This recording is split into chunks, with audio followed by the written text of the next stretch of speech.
भी। अच्छा, सबसे पहले हम जो है ना सिलेबस को एक दफ़ा दोबारा देख लेते हैं जो हमने लास्ट टाइम भी डिस्कस किया था। आपके सिलेबस में ये सब चीज़ें शामिल हैं। प्रेसी राइटिंग है आपकी 20 मार्क्स की, reading comprehension 20 marks, grammar and vocabulary that is of 20 marks. अब इस ग्रामर में आपके पास करेक्ट यूजेज ऑफ टेंसेस है, आर्टिकल्स हैं, समटाइम्स प्रपोजिशंस का क्वेश्चन आ जाता है, कंजंक्शंस, पंक्चुएशन, फ्रेजल वर्ब जो है मेरा ख्याल है पिछले 2 सालों में तो नहीं आई, आगे का पता नहीं, लेकिन सिलेबस में ये चीज़ मेंशन है। Synonyms and antonyms that is vocabulary. Sentence correction आती है 10 मार्क्स की, ग्रुपिंग ऑफ वर्ड्स है 10 मार्क्स का, पेयर ऑफ वर्ड्स हैं आपके 10 मार्क्स की, और ट्रांसलेशन है आपकी 10 मार्क्स की। अच्छा, अब सबसे इंपॉर्टेंट जो क्वेश्चन है इसमें वो आपका प्रेसी राइटिंग का है, रीडिंग कॉम्प्रिहेंशन का है, आपकी ग्रामर है और आपकी ट्रांसलेशन है। देखें ये मिला के 20, 40, 60 एंड 10, 70 मार्क्स का पेपर आपका, ये 4 चीजें जो बड़ी बड़ी हैं ये आपका बना रही हैं। अब आपने यहाँ से अपनी तैयारी करते हुए प्रायोरिटाइज कर लेना है खुद को कि हम लोगों ने इनकी तैयारी करनी है। तो यहाँ पर आप जो वोकैबुलरी है उसके लिए मैं सजेस्ट करती हूँ, ये स्क्रीन पे अगर आप लोग देख सकते हैं तो वोकैबुलरी की बुक है by Asif Hussain, that is panacea English seeds. ये मेरे लास्ट लेक्चर में भी मेंशन की थी, जो बच्चे हमें नहीं सुन सके वो प्लीज़ ये नोट डाउन कर लें अपने पास। ये बुक आपको नोवा के पेज से, नोवा पब्लिकेशन NOA, नोवा पब्लिकेशन के नाम से पेज है फेसबुक पे, वहाँ पर आपको ये जो है ना ऑनलाइन मिल जाएगी। 550 और मेरा ख्याल है 550 की बुक है, और वो TCS मिला के टोटल जो है वो 600 या 700 कॉस्ट होगी। इस बुक की सबसे अच्छी बात ये है कि आसिफ साहब ने ये बुक डिज़ाइन की तो उसमें इन्होंने हर वर्ड के अगेंस्ट इमेज डाला है। अब जब मैं एक वर्ड बोलती हूँ लेट्स से चेयर, तो आपके माइंड में चेयर वर्ड आ रहा है CHAIR, या फिर आपके माइंड में चेयर का इमेज बन रहा है। ऑब्वियसली आपके माइंड में इमेज बन रहा होगा, बजाय इसके कि आप अपने माइंड में ये देख रहे हो कि चेयर की ये स्पेलिंग है। तो आप कोई भी जो वोकैबुलरी ऑलरेडी आपकी है आपके पास, आप उसमें से कोई भी वर्ड बोल के देखें तो आपके माइंड में उसका इमेज बनता है। इसका मतलब ये हुआ कि जब हम इमेज को देख के किसी वर्ड को याद करेंगे तो वो हमें जल्दी याद हो जाएगा, बजाय इसके कि हम लंबी लंबी GRE और फलां की लिस्ट खोल के बैठे रहें और उसको रट्टे लगाते रहें, उसको सेंटेंसेस में यूज करने की प्रैक्टिस करते रहें। तो क्यों ना हम हर एक वर्ड के साथ इमेज को एसोसिएट कर लें और उसके बाद हम उस वर्ड को याद कर लें, तो वो हमें आसानी होगी। अच्छा, इस बुक के अंदर पेयर ऑफ वर्ड्स भी मौजूद हैं, इस बुक के अंदर आपको इडियम्स भी मिल जाएंगे। तो जो पेयर ऑफ वर्ड्स हैं वो भी उसके साथ भी आगे इमेज बना हुआ है, और पेयर ऑफ वर्ड्स सिर्फ पास्ट पेपर से कर लें तो वो आपका पेपर जो है वो वहाँ से सॉल्व हो जाएगा पेयर ऑफ वर्ड्स का। इडियम्स के लिए आई वोंट से कि वेस्ट योर टाइम, क्योंकि जो मेरा अपना एक्सपीरियंस है, मैंने 1000 इडियम्स याद किए थे और पेपर में उसमें से जो है ना एक भी नहीं आया था। और लास्ट ईयर जो 2019 का पेपर था उसमें इडियम्स बहुत आसान आए हुए थे जो BA की बुक से मेरी नज़र से गुजरे हुए थे। तो this is all about luck. लेकिन अगर आप फिर भी अपना टाइम उस पर कंज्यूम करना चाहते हैं तो वो बाद में करें। आपकी पहली प्रायोरिटी आपकी प्रेसी होनी चाहिए, आपकी कॉम्प्रीहेंशन होनी चाहिए, आपकी वोकैबुलरी होनी चाहिए और आपकी ट्रांसलेशन होनी चाहिए। ये 4 क्वेश्चंस आपके जो है ना ये टॉप पर होने चाहिए आप जब इनको प्रेसी के पेपर को तैयार करे होते हैं। और बाकी चीज़ों को आप सेकेंडरी लाएं, लेकिन इग्नोर मत करें, क्योंकि एक एक नंबर मैटर कर रहा होता है। उसकी भी तैयारी करें, लेकिन इन चीज़ों को पहले करें। ईडियम्स फॉर एग्जांपल, आप ईडियम्स पे जितना टाइम लगा रहे हैं ठीक है, जो ऑलरेडी आपको आते हैं उन्हीं को गो थ्रू कर लें एक दफ़ा। पेयर ऑफ वर्ड्स पे जरूर टाइम लगाएं, पास पेपर से पेयर ऑफ वर्ड्स करें, करेक्शन पे भी टाइम लगाएं। लेकिन अब करेक्शन का ये मतलब नहीं है आपने BA की कोई ग्रामर की बुक खोली या RN मार्टिन खोले और दुनिया जहान के उसमें से रूल्स पढ़ना शुरू कर दिए और सब कुछ करना शुरू कर दिया। आप पास पेपर्स ही उठाएं और उसमें करेक्शन जितनी पिछले पास पेपर में आई है, हर करेक्शन से आपको एक रूल मिल जाएगा, उस रूल को जॉट डाउन करते जाएं और उसी को रिवाइज कर लें। आपकी करेक्शन का जो क्वेश्चन है ना वो आपका इजीली सॉल्व हो जाएगा। प्रेपोजिशंस एक बहुत वास्ट कॉन्सेप्ट है, ठीक है, आप इसके चंद रूल्स तो देख सकते हैं। Preposition of time, preposition of place, preposition of हाँ ये 2 हैं, ये जो देख सकते हैं। बाकी फ्रेजल वर्ब के साथ प्रेपोजिशन जो यूज होती हैं, अगर उस तरह की ब्लैंक्स आ जाती हैं तो आप वो कैसे करेंगे? तो इसका भी यही मतलब हुआ कि वो आप जब तक अपनी नजर से नहीं गुजारेंगे, फ्रेजल वर्ब्स को गो थ्रू नहीं करेंगे, तो प्रेपोजिशन पे आपको ग्रिप नहीं हो सकती। तो जिन चीजों पे आपको ग्रिप हो सकती है आपने ज्यादा टाइम उधर इन्वेस्ट करना है, या जिन चीजों पे आप जितना मर्जी पढ़ लें फिर भी आपको नहीं समझ आना, आप वहां पे अपना टाइम वेस्ट करते रहेंगे, तो उसको करें। लेकिन पहले ये अपना काम कर लें, उसके बाद जो है वो उसको साइड बिजनेस के तौर पे लेके चलें, लेकिन छोड़ना नहीं है प्रेपोजिशंस को भी। ठीक है, ये हो गया वोकैबुलरी के हवाले से। अच्छा, इसके बाद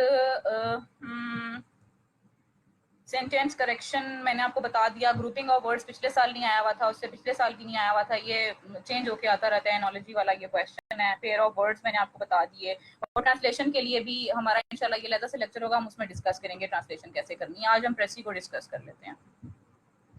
अच्छा, प्रेसी के चंद रूल्स हैं जो आप नोट डाउन कर लें अपने पास, या इसकी पिक्चर ले सकते हैं, स्क्रीन पे आपको शो हो रहा होगा तो आप इसकी पिक्चर ले लें। प्रेसी का सबसे पहला एक प्रीरेक्विजिट ये है कि आपको रीडिंग बहुत अच्छी आती हो। You are very good at reading, only then you can go with that question, otherwise you cannot. Definitely, if you cannot read a passage, you cannot comprehend it, so how can you write down a passage for that? So what you need to do, you need to be very efficient in reading. And how can you enhance your reading? By reading editorials, by reading articles from Dawn or from anywhere. Even if you are reading any novel, it will enhance your reading skills. So you cannot separate your writing skill from reading skills. So you have to take both side by side. So before going or jumping into pressy writing directly, you have to work on your reading skills. So आप क्या करें, आप रोजाना एक या दो, for example आप बिल्कुल न्यू हैं, आपको रीडिंग की कुछ सेंस नहीं है, तो आप एक सिंपल एडिटोरियल से स्टार्ट कर लें, एक एडिटोरियल उठाएं, उस पर सारा दिन काम करें, ताकि आपकी एक जो है ना वो सेंसिबिलिटी डेवलप होना शुरू हो जाए कि आपको लिखी हुई चीज के लिए ना बार बार गूगल ना करना पड़े कि ये क्या लिखा हुआ है, इसका क्या मतलब है, और ये सेंस कैसे डेवलप होगी, ये प्रैक्टिस से होगी। ठीक है, आप जितनी प्रैक्टिस करते जाएंगे उतनी आपकी रीडिंग स्किल्स डेवलप होती जाएंगी। Once your reading skills are develop, your two questions will be solved easily. Number one, pressy. Number two, comprehension. So for doing both questions, you have to enhance your reading skills. There is no other thing which I can suggest you. Only develop your reading skills. Got it? Next, same terms should be used in which original passage is written. आपने वही tense use करना है जिसमें आपकी प्रेसी लिखी गई। If your pressy is in present tense, you will use present tense in your pressy. If it is in past tense, you will use past tense. So do not change tense. Fine. So this is the very first rule you have to follow. Next is length should be 1/3 of the original passage. What is the meaning of pressy? Pressy means to precise. Fine. So if you're precising something, you will precise it to the point where it is 1/3 of the original passage. For example, there are 300 words divided by 3 and you are getting 100 words. So your range should be from 95 to 100. It should not exceed. अच्छा, अब इसका ये मतलब नहीं है कि एक आध वर्ड या 5 वर्ड्स एक्सीड हो गए या 5 वर्ड्स कम हो गए तो कोई क़यामत आ जाएगी और नहीं आपने 5 वर्ड्स पूरे करने ही करने, ऐसा नहीं है। It's just a range and you have to be in that range. And if 5 words are even more than that, it's okay. Then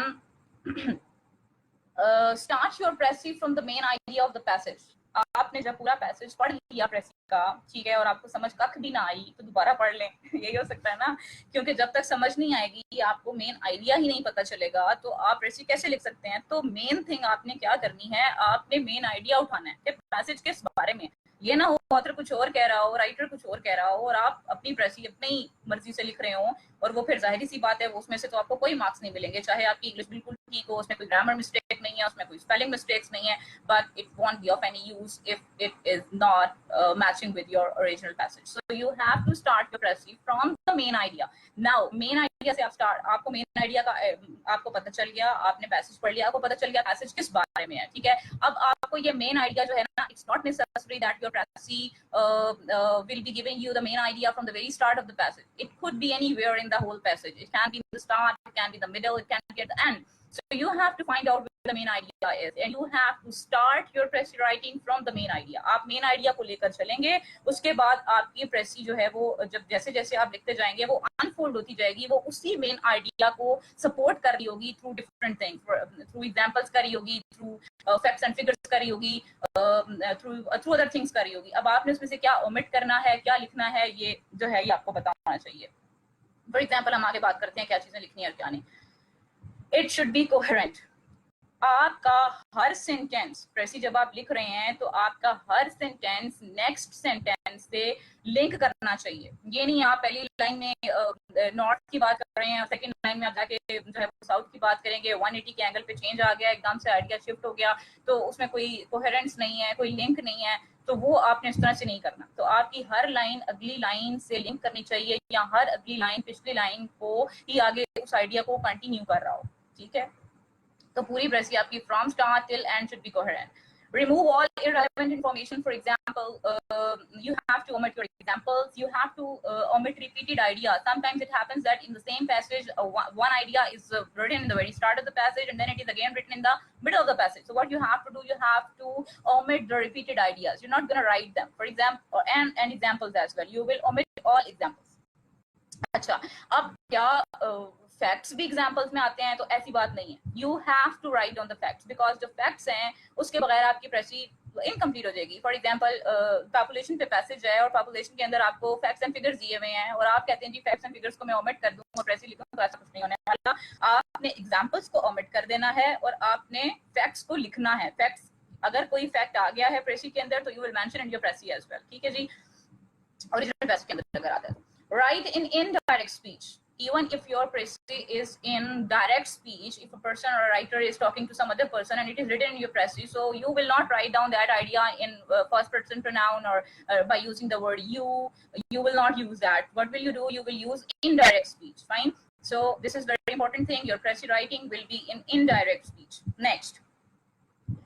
The same thing, don't use first person pronoun in précis. For example, 2016 का I guess passage था, yes मेरा ख्याल है 2016 इस तरह का था. उसमें वो चिरोकी कोई प्लेस है और वहाँ पे जो है वो हमारा राइटर विजिट करता है और वहाँ का अपना पूरा एक्सपीरियंस जॉट डाउन करता है. उसमें वर्ड आई आ गया.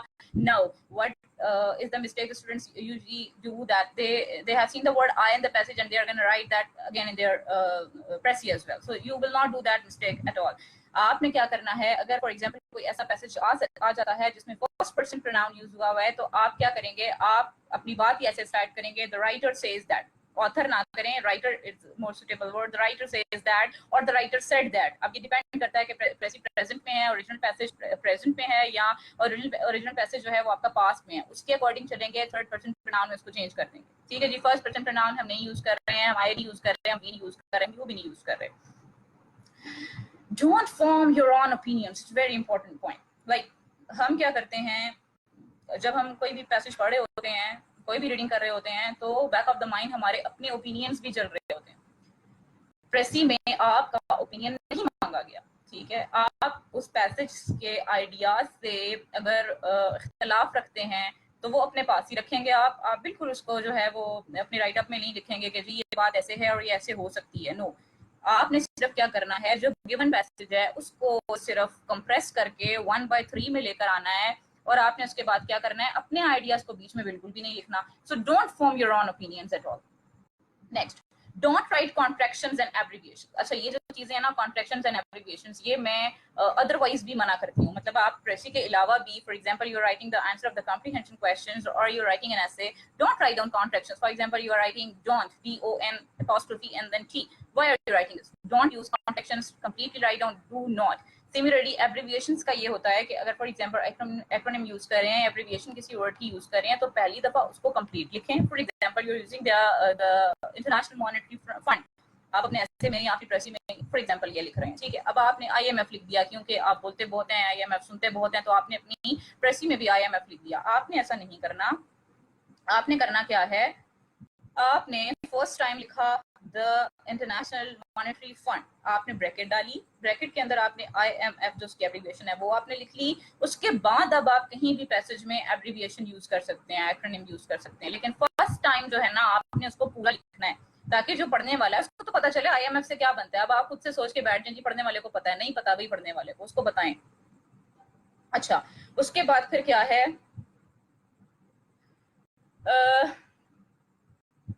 ये मैंने आपको सारे पॉइंट्स बता दिए, तो ये आपने एक दफा सब दोबारा देख लें और अगर ये नोट डाउन कर लिए तो बहुत ही अच्छी बात है, नहीं तो लेक्चर मौजूद ही होगा, बाद में दोबारा भी सुन सकते हैं. तो ये सारे पॉइंट्स हैं जो हमने प्रेसी को लेके ख्याल रखना है चीज़ों का. मैं क्वेश्चंस की तरफ जा रही हूँ. उसके बाद मेरे पास एक एग्जांपल पैसेज पड़ा हुआ है, वो मैं आपको दिखा देती हूँ. वो 2012 की मेरा ख्याल है प्रेसी है. Thanks to sir Asif Hussain, उन्होंने मुझे ये पैसेज सेंड किया with the answer so that I am guide to people. So I would really like to thank him. So ये पैसेज जो है वो मैं आपको बाद में दिखाती हूँ. पहले मुझे कोई यहाँ तक क्वेश्चन है तो आप वो कर लें पहले.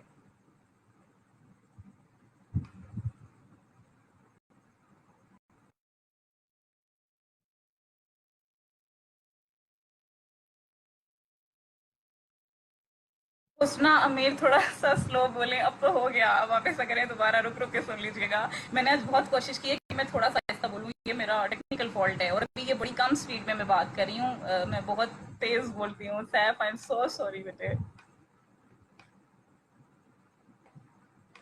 अच्छा, यहाँ तक अभी तक जितना मैंने एक्सप्लेन कर दिया है प्रेसी के रूल्स के हवाले से, कोई क्वेश्चन है तो पूछ ले, नहीं तो फिर हम सैंपल की तरफ जा रहे हैं। एक हम पैसेज देख लेते हैं, उसके बाद अच्छा मैं आपको ये बता दूं कि मैं जितना भी पढ़ा लूं कि प्रेसी यूं करनी है, ऐसे लिखना है, ये रूल है, ये नहीं करना, वो नहीं करना, ये सारी चीजें यकीन करें आप यूट्यूब पे प्रेसी का कोई भी लेक्चर देख सकते हैं, आपको इजीली ये चीजें अवेलेबल होंगी। जो चीज आपको अवेलेबल नहीं है ना, वो ये है कि वहां पे आपको कोई लिखना नहीं सिखा सकता, वो आपने खुद ही लिखना है, खुद लिखना है और चेक कराना है। आप अपनी आसान पैसेजेस उठाएं, कुछ सालों के मुश्किल पैसेजेस हैं, कुछ सालों के आसान पैसेजेस हैं, सारे पैसेजेस गो थ्रू करें और उन पे प्रेस से लिखने की प्रैक्टिस करें, उसके बाद उसको चेक करवाएं। This is the only thing you can do to improve your precis writing. Otherwise अगर आप ये समझते हैं कि ऑनलाइन लेक्चर मिल जाएगा और उसके बाद चीजें सॉर्ट आउट हो जाएंगी, तो ऐसा कुछ नहीं होगा। ये लेक्चर जो मैंने दिया है, ये तमाम ideas you can easily get from YouTube, you can easily get them from Google. ये सब चीजें वहाँ अवेलेबल हैं और जो टीचर पढ़ा रहा होता है वो भी ऐसे ही इधर उधर से ही जो है वो चीजें उठाता है, या ग्रामर की बुक्स उठा लेगा, रूल या किसी गूगल की साइट से उठा लेगा। तो आप लोगों के करने का क्या काम है? आप लोगों के करने का ये काम है कि आपने लिखना है। अच्छा, अब दो तरीके हैं लिखने के, और ये उन लोगों को बता रही हूँ जिनका हाथ ऑलरेडी चला हुआ है। अब ये नहीं है कि ग्रामर की छोटी छोटी मिस्टेक्स आप लोग करते हैं, बेसिक अभी आपकी ठीक हुई नहीं है तो आप डायरेक्ट प्रेसी पे जंप कर रहे हैं। फिर अगर बेसिक ठीक नहीं है, मैंने पिछले लेक्चर में भी कहा था, पहले बेसिक पे काम करें। और बेसिक के तमाम लेक्चर्स यूट्यूब पे मौजूद हैं। आपको किसी भी टॉपिक पे प्रॉब्लम है, आप गूगल करें, आप यूट्यूब पे लेक्चर खोलें, वहां से लेक्चर लें, इतने बड़े हैं सब माशाल्लाह। पॉइंट्स अपने लिखे हैं, उस पर 3 4 5 लाइनों की प्रैक्टिस करें, वो चीज आपकी नजर से गुजर गई, आपका कॉन्सेप्ट क्लियर हो जाएगा। अच्छा, उसके बाद प्रेसी के लिए दो तरीके हैं। नंबर 1, आप पास्ट पेपर की प्रेसी उठा लें and start practising from there. Any passage which you think that easy, get that and start writing. One thing, other thing is that you can write down the presi of editorial as well. दो फायदे होंगे, reading improve हो जाएगी, editorial पढ़ लिया और उसको rewrite कर लिया, तो उसके बाद क्या हो जाएगा, वो आपकी काफी सारी प्रैक्टिस एक ही चीज में हो जाएगी। अच्छा, दूसरी बात ये उजैर अहमद ने क्वेश्चन किया है, मैम ओरिजिनल पैसेज के जॉर्गन्स वही यूज करेंगे लाइक टेक्निकल टर्म्स और वर्ड्स? यस उजैर, आपने जो एग्जैक्ट जॉर्गन है ना वो वही यूज करना है, ठीक है। अब फॉर एग्जांपल इकोनॉमिक्स का पैसेज आ गया है और उसमें कोई ऐसी for example interest rate word आ गया है और आपको जी कह दिया गया था जी ओरिजिनल पैसेज से तो कोई वर्ड उठाना ही नहीं है, तो आप कहेंगे जी अब मैं इंटरेस्ट रेट के रिप्लेसमेंट में कौन सा वर्ड यूज करूं और सोचने बैठ जाएंगे। तो ऐसा नहीं होता, कुछ हर लैंग्वेज के कुछ अपने जॉर्गन, हर सब्जेक्ट के अपने कुछ जॉर्गन होते हैं, वो आप नहीं चेंज कर सकते, वो आप लिख लेंगे, कोई मसला नहीं है। लेकिन बाकी यस, आपकी अपनी वर्डिंग में प्रेसी होनी चाहिए, बहुत ही सिंपल वर्ड से लिखें, बहुत टेक्निकल टर्म्स यूज करके एग्जामिनर को इम्प्रेस करने की बिल्कुल कोशिश ना करें। जितनी वोकैबुलरी आपके पास अपनी मौजूद है उसी का इस्तेमाल करते हुए आप बहुत अच्छी प्रेसी लिख सकते हैं।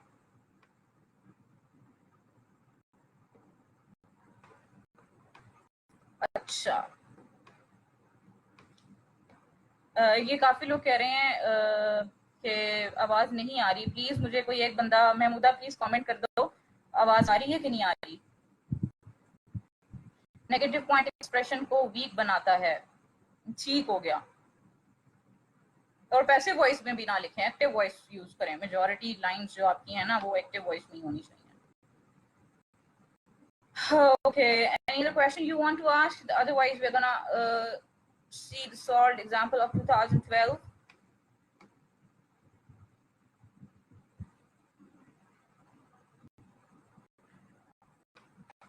अच्छा ठीक है, अभी और कोई क्वेश्चन आपके माइंड में नहीं आता है तो बाद में कमेंट्स में लिख दीजिएगा and I will answer that. तो अभी हम जाते हैं एक पैसेज पे। Again thanks to sir Asif Hussain, इन्होंने मुझे ये पैसेज सेंड किया for you people.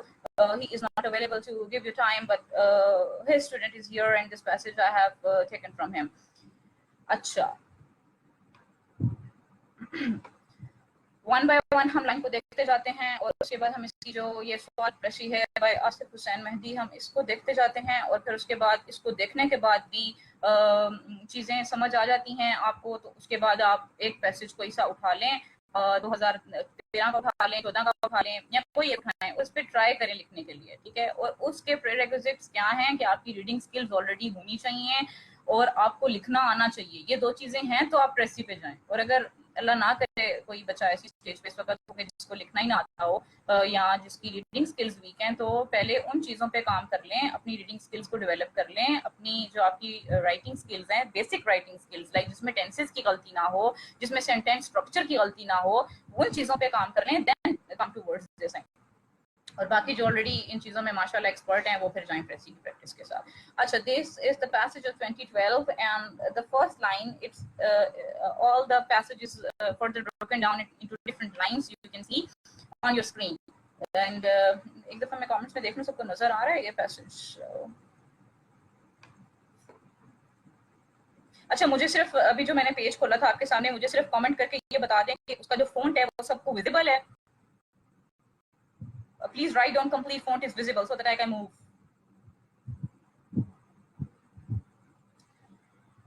Mahmooda, please मुझे बता दो कि जो मैंने अभी प्रेस का पैसेज खोला था 2012 का, वो आपको नजर आ रहा था? उसका फॉन्ट वगैरह नजर आ रहा है आपको?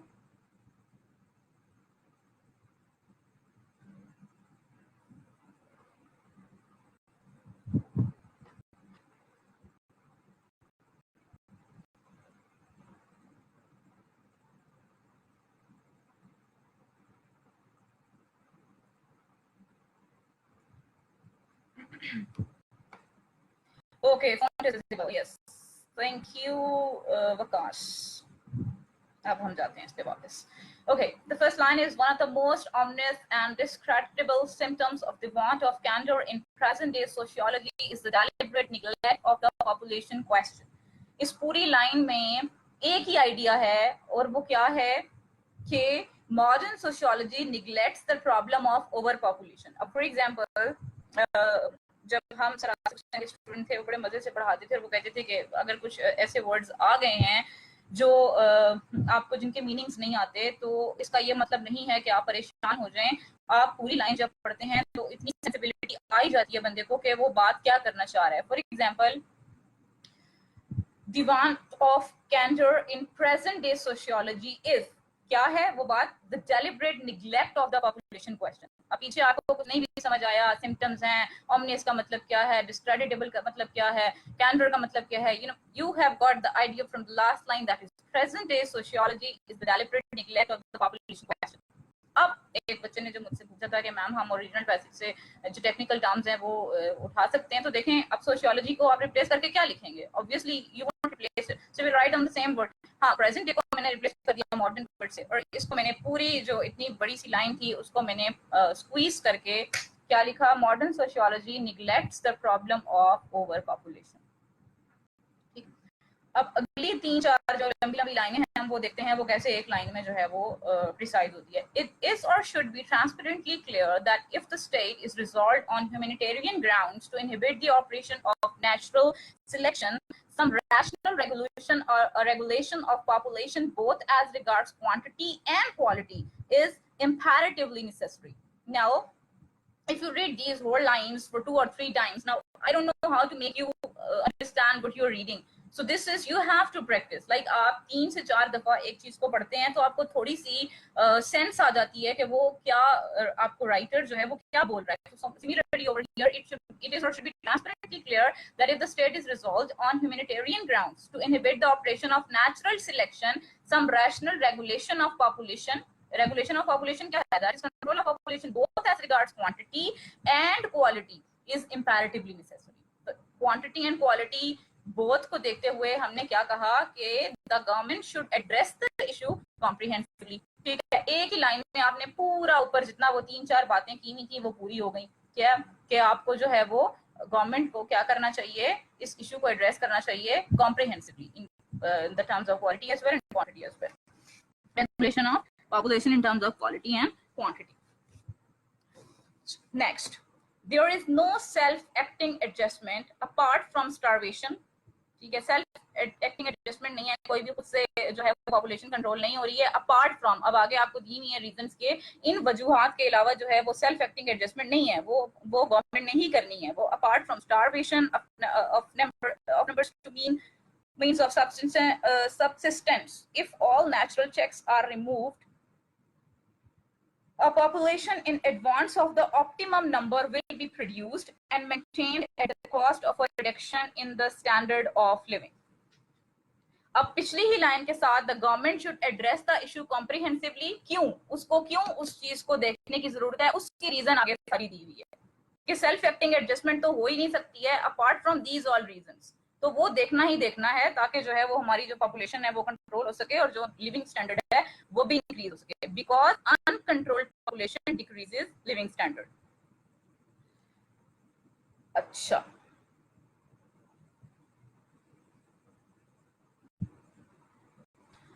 when this pressure begins to be felt, that section of the population which is capable of reflection and which has a standard of living which may be lost will voluntarily restrict its number, even to the point of failing to replace death by an equivalent number of new births. While the underground, which always exists in every civilized society, the failures and misfits and derelicts, moral and physical, will exercise no restraint and will be constantly increasing drain upon the national resources. अब इस पूरे paragraph को आप पढ़े ना, तो पहले paragraph में और ये जो दूसरा वाइल कनेक्टर लगा के अगला पूरा, वाइल का मतलब क्या है? वाइल का मतलब यह है कि वाइल से पहले जितनी कहानी है वो अगली वाली कहानी के ऑपोजिट है। मतलब पहली बात आप कुछ और कर रहे हैं और अगली ही लाइन में वो कुछ और आपको कहना चाह रहा है। यहाँ से आपको कनेक्टर्स की सेंस देते हैं, ठीक है।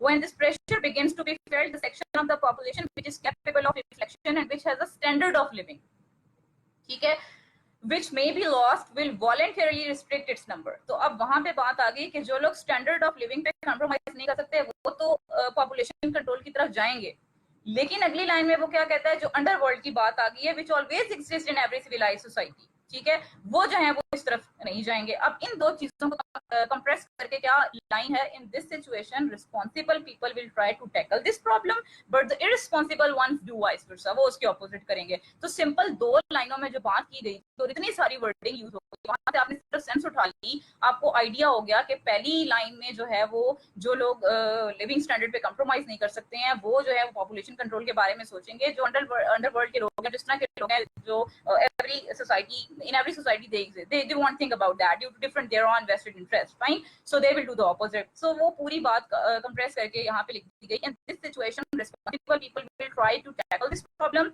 but the irresponsible ones do vice versa। so उससे क्या होगा, the population will thus be recruited in a very undue proportion by those strata of society which do not possess the qualities of useful citizen। जाहिर है जब जो living standards पे compromise नहीं कर सकते उनकी रेशियो कम हो जाएगी, और जो अंडरवर्ल्ड के लोग हैं और जिस तरह के लोग हैं जो सोसाइटी के लिए बेनिफिशियल नहीं है वो इस चीज पे इतना फोकस नहीं करेंगे तो वो इंक्रीज कर जाएगा।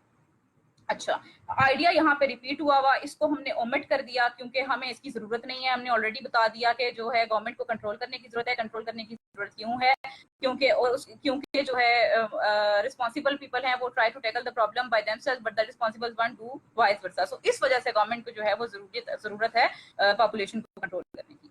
अच्छा, the importance of the problem would seem to be sufficiently obvious, but politicians know that the subject is unpopular। अब इस पैसेज को आप पढ़ते जाएंगे ना तो आप देखेंगे डिफरेंट लोगों का जिक्र हुआ है।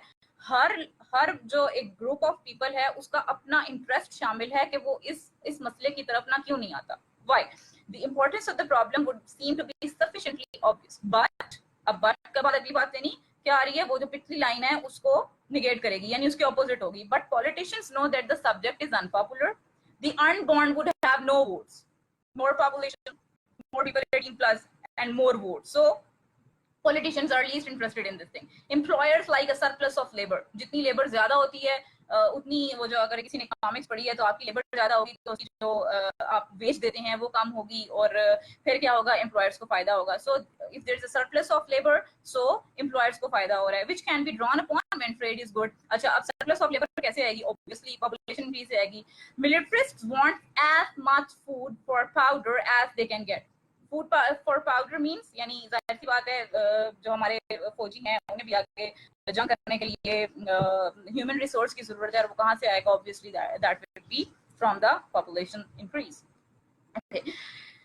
Revolutionists instinctively oppose any real remedy for social evils। They know that every unwanted child is a potential insurgent। अब जो हमारे जो रेवोल्यूशनिस्ट हैं वो क्यों इस पे काम नहीं करेंगे? वो इसलिए नहीं करेंगे क्योंकि उन्हें पता है कि जितना हमारी सोसाइटी में पॉपुलेशन इंक्रीज है और उनको उनका लिविंग स्टैंडर्ड नहीं मिल रहा, so every unwanted child is basically a potential insurgent. वो इंसर्जेंट के तौर पे उनको हेल्प कर सकता है, ठीक है।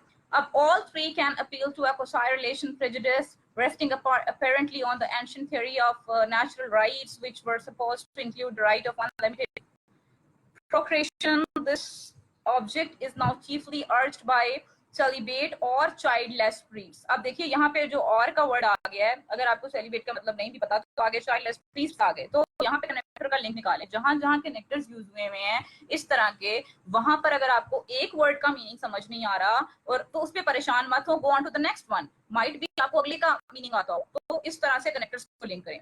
But it is held with such fanatical vehemence that fear of losing the votes which they control is a welcome excuse for the baser sort of politician to shell the subject as inopportune.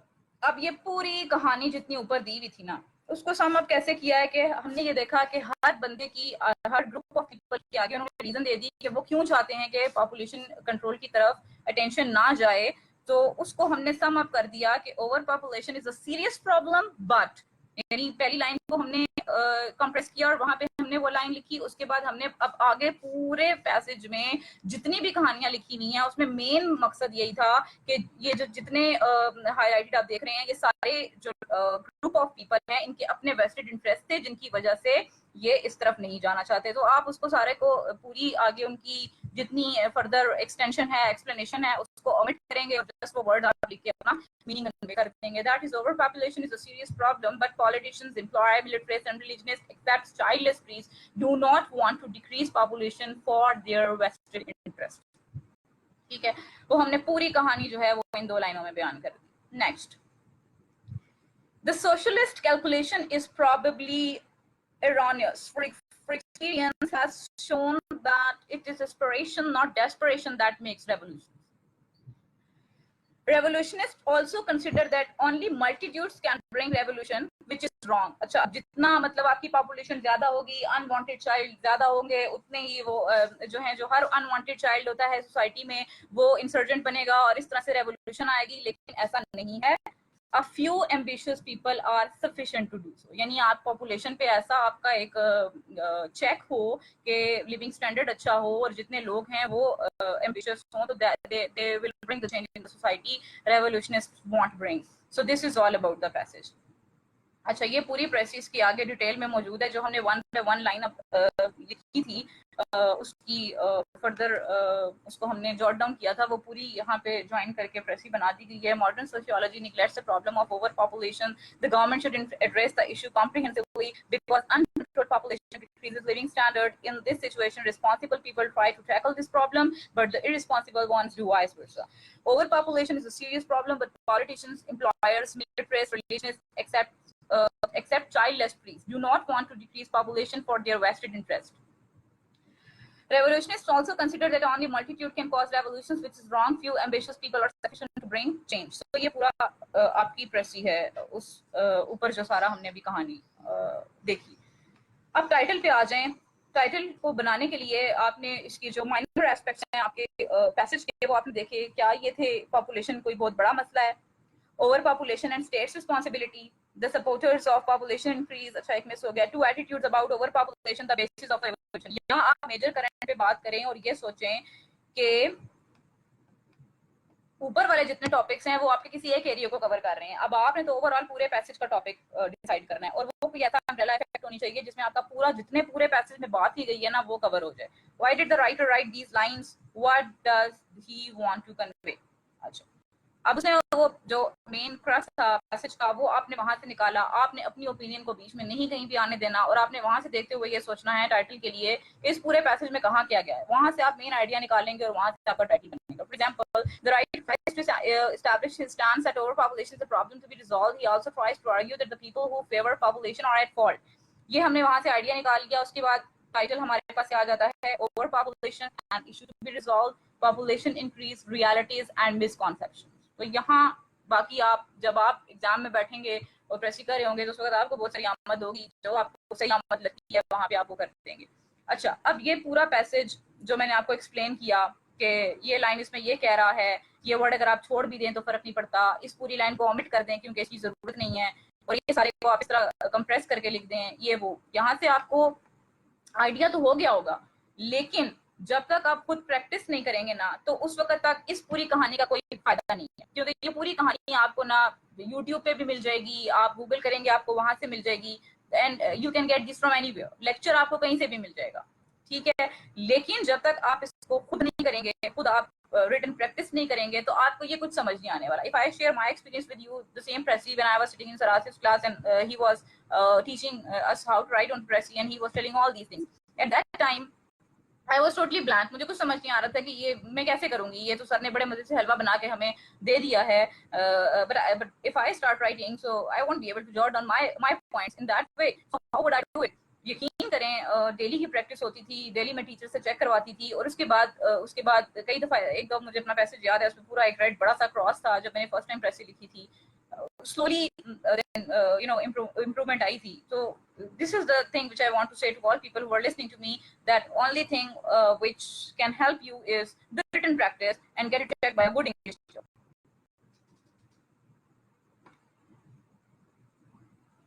Video stopped. Hasnan, please tell me.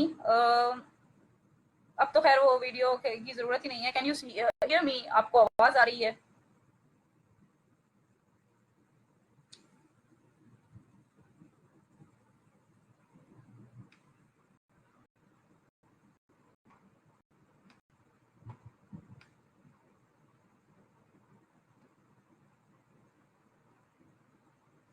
Hello, am I audible?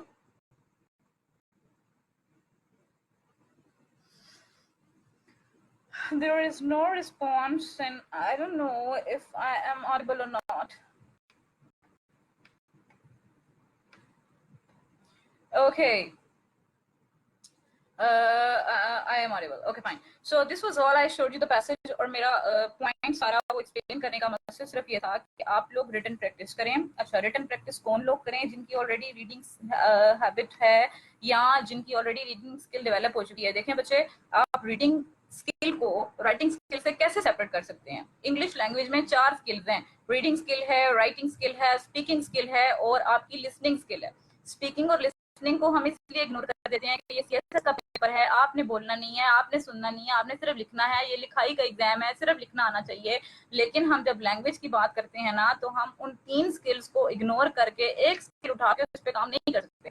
आप यकीन करें, आप आज से अगर वो season अगर देखना शुरू करते हैं, या कोई इंग्लिश ड्रामा देखते हैं, या आप इंग्लिश न्यूज सुनते हैं, तो जब आप सुन रहे होते हैं ना, तो आप वैसा ही एक्सेंट कुछ अरसे बाद कॉपी करना शुरू कर देते हैं। मैं जब क्लास में पढ़ाती हूँ तो मैं देखती हूँ कि जो बच्चा इंग्लिश नहीं बोल सकता, ठीक है, क्योंकि मैं तो टीचर एट बीकन हाउस, तो हमारे पास जो बच्चा शुरू में लौट आती है वो नहीं बोल सकती है, लेकिन कुछ अर्से बाद क्या होता है, वो बच्चे बगैर किसी रूल को सीखे वो बोलना शुरू कर देते हैं। वो कैसे बोल सकते हैं? क्योंकि वो सुन रहे होते हैं, वो सुनते हैं और वो बोलते हैं, उनकी करेक्शन होती है, और फिर वो बोलना शुरू कर देते हैं। When you are speaking English, definitely when you writing, तो आपका माइंड ट्रांसलेशन नहीं कर रहा होगा, आप उर्दू से इंग्लिश को आइडियाज को ट्रांसलेट नहीं कर रहे होंगे, वो आपकी वैसे इंग्लिश में थॉट्स चल रही होती हैं और आप उन्हीं को जॉट डाउन कर रहे होते हैं, टाइम बचता है इस तरह से। तो मैं तो इस चीज के हक में ही नहीं हूँ कि राइटिंग स्किल्स को उन 3 स्किल्स के साथ सेपरेट किया जाए। अच्छा, अब चलें, अब इस एज पे आके या इस स्टेज पे आके हम अपनी स्पीकिंग स्किल पे काम नहीं कर सकते, कोई बात नहीं, हम अपनी लिसनिंग पे नहीं काम कर सकते, कोई बात नहीं, लेकिन हम रीडिंग और राइटिंग को तो सेपरेट नहीं कर सकते ना। जब तक हम अपनी रीडिंग हैबिट नहीं डेवलप करेंगे, उस वक्त तक हम अच्छा लिख ही नहीं सकते हैं। अब उसमें आप जितने मर्जी ऑनलाइन लेक्चर ले लें, कोई बड़े से बड़ा टीचर आपको पढ़ा दे आके, कोई 15-20 साल का एक्सपीरियंस है किसी का, कोई बहुत बड़ा कोई टीचर है इंग्लिश का, वो आके आपको लिखना सिखा दे, तो या आपको पढ़ने की एक सेंस डेवलप करा दे, ऐसा नहीं होगा। अब आपने वो काम खुद ही करना है, और वो कैसे करना है? आपने एडिटोरियल, अच्छा एडिटोरियल आपको मुश्किल लग रहे हैं, आप कोई सिंपल रीडिंग बुक उठा लेना, कोई भी बुक उठाएं जो इंग्लिश में लिखी हुई है, आप उसको पढ़ना शुरू करें, आसान जुबान में जो लिखी है, बहुत मुश्किल वर्ड्स नहीं है, तो थोड़ा सा आपको रीडिंग की हैबिट तो डेवलप होगी ना। तो जब रीडिंग की हैबिट डेवलप होगी तो आपको कॉम्प्रीहेंड करना आ जाएगा कि लिखा हुआ क्या है, राइटर कह क्या रहा है। तो जब आपको वो लिखा हुआ पढ़ना आ जाएगा, समझ आ जाएगा, तो आपके 2 क्वेश्चन सॉल्व हो जाएंगे, एक आपका प्रेसी का और दूसरा आपका कॉम्प्रीहेंशन का। मैं अगेन यही कहूंगी कि जो लोग रीडिंग स्किल को साइड पे करके सिर्फ राइटिंग पे फोकस करके प्रेसी का लेक्चर लेके प्रेसी लिखना शुरू कर देंगे, यकीन करें ये नहीं होने वाला, मैं आपको बता रही हूँ। सो आपने 2 चीजों पे लाजमी काम करना है, रीडिंग स्किल्स डेवलप करनी है, और आपने अपनी जो है वो राइटिंग स्किल डेवलप करनी है। Ma'am, how can I improve my sentence structure? Hasnain बेटे, ये जो सेंटेंस स्ट्रक्चर है ना, ये आप ऑनलाइन यूट्यूब पे काफी सारी वीडियोस हैं, हर छोटी छोटी जो छोटा छोटा जो ग्रामर का कॉन्सेप्ट होता है, आप उस पर वो वीडियोस देखें, उसके बाद आप लिखना शुरू करें, ठीक है। For example if you starting from parts of speech, आप पार्ट्स ऑफ स्पीच देखें कौन कौन से होते हैं, उसके बाद आप टेंसेस पे चले जाएं। हर टेंस का जो है वो अपना रूल है, उसके साथ अपने वो हेल्पिंग वर्ब लग रहा है, उसके साथ फॉर्म ऑफ वर्ब लग रही है, वो चीजें वहां से आप उसका लेक्चर लें। उसके बाद फॉर एग्जांपल आपने प्रेजेंट इंडेफिनिट टेंस पे लेक्चर लिया, उसके बाद आप उस पर जस्ट लिख लें। नेक्स्ट आप परफेक्ट टेंस उठा लें, उस पर आप टेंस सेंटेंसेस लिखें, slowly write down and then वो पेज पकड़ें और पैराग्राफ पे चले जाएं और पैराग्राफ लिखना शुरू कर दें। तो इस तरह से आपका जो है वो सेंटेंस स्ट्रक्चर जो है वो इम्प्रूव हो जाएगा। सेंटेंस स्ट्रक्चर को रिटन एक्सप्रेशन से मिक्स ना करें। अगर आप ये समझते हैं कि जी मेरी इंग्लिश बड़ी सिंपल है और मैं अगर सादा अल्फाज में लिख दूंगा या लिख दूंगी तो एग्जामिनर कहेगा ये तो बड़ी बच्चों वाली अंग्रेजी है और इसको तो कुछ पता ही नहीं है, तो ये सारी मिथ्स हैं, कुछ भी ऐसा नहीं है। आप सिंपल लैंग्वेज में बात करें, इंग्लिश सिर्फ एक मीडियम ऑफ लैंग्वेज है, कन्वर्ट करें अपनी बात को उर्दू से इंग्लिश में और अगले बंदे को बता दें भाई मैंने ये अपनी थॉट्स हैं ये इंग्लिश की जबान में आपको बता दी हैं, तो अगला बंदा क्या कहेगा, नहीं तुम मैं ये आसान अल्फाज में क्यों तुमने बात की है, तुम भी मुश्किल मुश्किल लफ्ज लेके होता है कि मैं भी डिक्शनरी खोल के बैठ जाऊँ। तो ये जो लोग बात करते हैं ना, मैं इसके बिल्कुल अगेंस्ट हूँ। मैंने बहुत सिंपल लैंग्वेज में अपना ऐसे भी अटेम्प्ट किया था और प्रेसी भी अटेम्प्ट की। अच्छा एविड, ऐसा है कि मैंने इस पर बहुत सोचा कि मैं फाउंडेशन क्लासेस जो है ना वो बिगनर्स के लिए स्टार्ट करूं, लेकिन यकीन करें टाइम मैनेज करना बहुत मुश्किल काम है। ऑलरेडी मैं एक अकेडमी में पढ़ा रही हूँ, वहाँ मेरी क्लास में 30 बच्चा बैठता है, वो 30 बच्चे का रिटर्न टास्क होता है, मुझे वो चेक करना होता है, मेरा पूरा वीक उसमें गुजर जाता है। और उनकी इतने सारे काम, फिर मेरे स्कूल ओपन होने वाले हैं, फर्स्ट से मेरा स्कूल खुल रहा है, तो बहुत मुश्किल हो जाएगा।